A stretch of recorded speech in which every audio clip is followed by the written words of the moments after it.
चाय। क्या सोचा है फिर हरीश?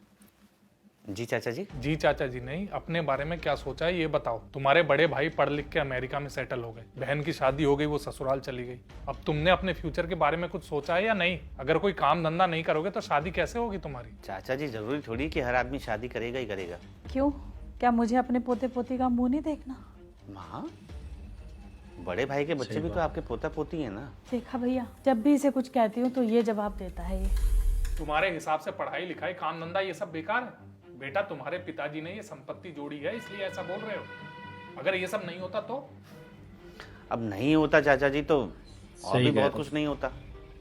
शायद भाई पढ़ लिख कर अमेरिका शिफ्ट नहीं हुआ होता, बहन की शादी नहीं हुई होती। अब नहीं होने से सब कुछ मेरे ही साथ थोड़ी होता। कैसी नालायकों जैसी बातें कर रहे हो तुम?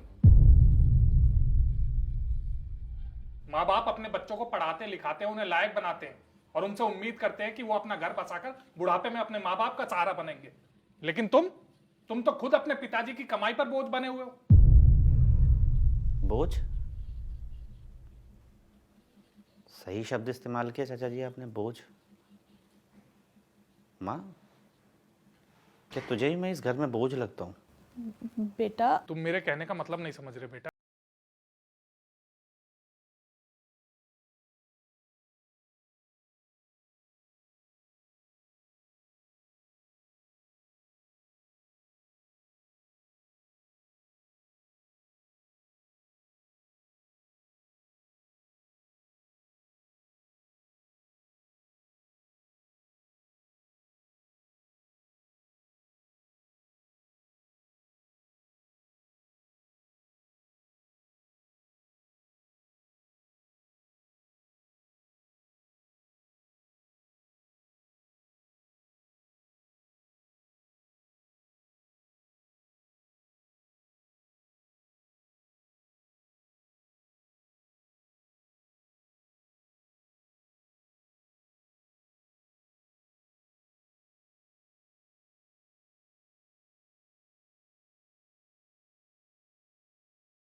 कर रहा हूँ, बस इतना बताना चाहता हूँ कि मैं नालायक नहीं। सही कहा मेरे दोस्त तूने, नालायक नहीं।